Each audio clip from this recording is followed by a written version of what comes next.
Assalamualaikum warahmatullahi wabarakatuh dan salam sejahtera. Selamat datang ke siri taklimat alam sekitar, keselamatan dan kesihatan Maksil Toshin Malaysia Sendirian Berhad.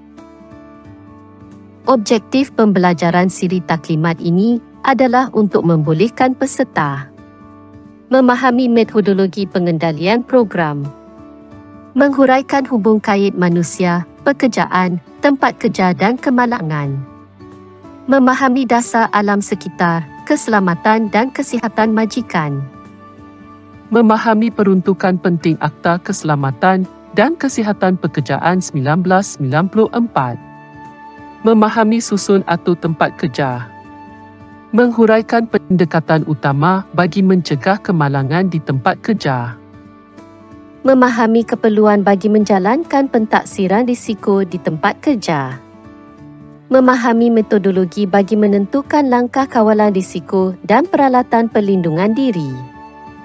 menghuraikan 10 peraturan utama bagi memastikan keselamatan di tempat kerja, menghuraikan perkiraan bagi memastikan keselamatan bekerja di tempat tinggi,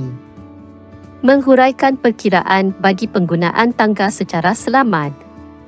menghuraikan perkiraan bagi pencegahan kebakaran di tempat kerja,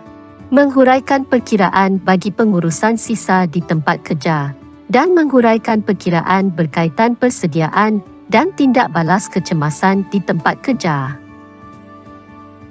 Bagi hasil pembelajaran taklimat ini pula, peserta berupaya menghuraikan fungsi dan operasi serta kegagalan tempat kerja, mematuhi dasar alam sekitar, keselamatan dan kesihatan majikan,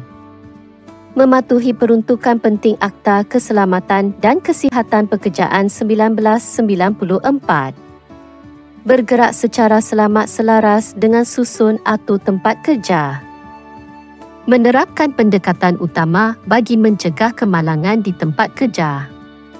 mengenal pasti hazard yang wujud dan berpotensi wujud di tempat kerja secara teratur, menentukan langkah kawalan dan peralatan perlindungan diri yang berkesan, mematuhi 10 peraturan keselamatan utama semasa bekerja,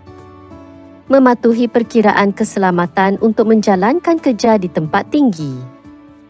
mematuhi perkiraan keselamatan semasa menggunakan tangga,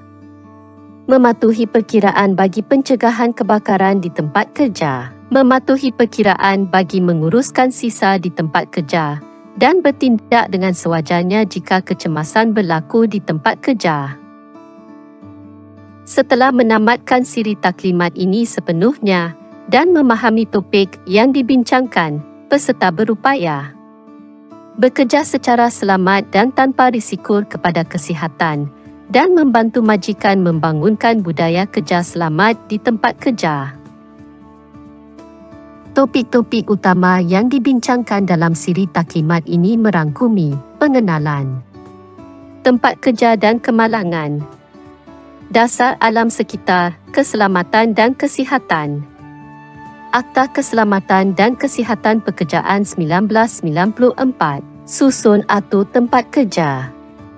pencegahan kemalangan, pentaksiran risiko, langkah kawalan dan peralatan perlindungan diri, 10 peraturan keselamatan utama, keselamatan bekerja di tempat tinggi, keselamatan penggunaan tangga, pencegahan kebakaran, pengurusan sisa dan persediaan dan tindak balas kecemasan. Untuk mengikuti siri taklimat ini, peserta perlu mengimbas kod QR yang diberikan, menonton kesemua klip video siri ini, dan menjawab semua kuis yang disertakan. Semoga berjaya.